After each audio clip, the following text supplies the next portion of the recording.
ရုပ်ရှင်ထဲကလိုပဲဆေးရုံရဲ့အမားတစ်ခုကြောင့်ဒီကလေးနှစ်ယောက်လဲသွားတဲ့အဲ့လိုမျိုးအဖြစ်အပျက်တကယ်ဖြစ်ပျက်ခဲ့တာပေါ့နော်ဂျပန်နိုင်ငံဒီဆေးရုံတရုံမှာဒီကလေးနှစ်ယောက်ကိုနာမည်မတ်တပ်ပေးလိုက်ပြီလို့အရန်ချမ်းသာတဲ့အိမ်ကလေဆင်းရဲတဲ့အိမ်ကိုရောက်သွားတာသူကအဲ့ဒီဆင်းရဲတဲ့အိမ်မှာထရက်ကားမောင်းတဲ့ကားမောင်းဆိုင်အဆရာအနေနဲ့ပဲသူကတက်လုံနေခဲ့တယ်ပြီးလို့ရှိရင်အဲ့ဒီမိသားစုကိုသူတာဝန်ယူရတဲ့သူဖြစ်ခဲ့တာပေါ့နော်သူကအသက်60လုံးတော့အဲ့လိုနေခဲ့ပြီးမှပဲသူကတထေးတာမှန်တိခွင့်ရတာအဲ့ဒါလည်းဘယ်လိုတည်သွားလဲဆိုတော့သူ့ရဲ့ညီအရင်းတွေက DNA စစ်ဆေးပြီးတော့စုံစမ်းစစ်ဆေးကြည့်တဲ့ခါမှာပဲသူကတထေးတာမှန်တိသွားတာပေါ့နော်အဲ့ဒါကြောင့်မလို့သူတို့ကဆေးရုံကိုတရားစွဲတယ်ဒါကြောင့်တရားရုံးကနေပြီးတော့တန်ရော်ကြီးအနေနဲ့ပေးခိုင်းတာပေါ့နော်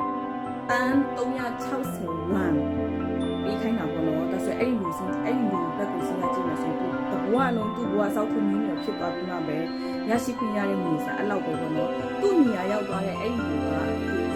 ရှိသမျှအမွေတွေအကုန်လုံးကိုလက်ယူရမယ်အဲ့လိုမျိုးအခြေအနေဖြစ်သွားတာပေါ့နော်အဲ့လိုအဖြစ်အပျက်ဆိုတာဒီကိုရီးယားမှာလည်းရှိခဲ့တယ်ကိုရီးယားမှာဖြစ်ခဲ့တဲ့တာလည်းဒီဆေးရုံကသူ့ကိုယုံကြည်ပေးခဲ့တာပေါ့နော်တကယ်ဒီဆေးရုံရဲ့ဆရာမတွေရဲ့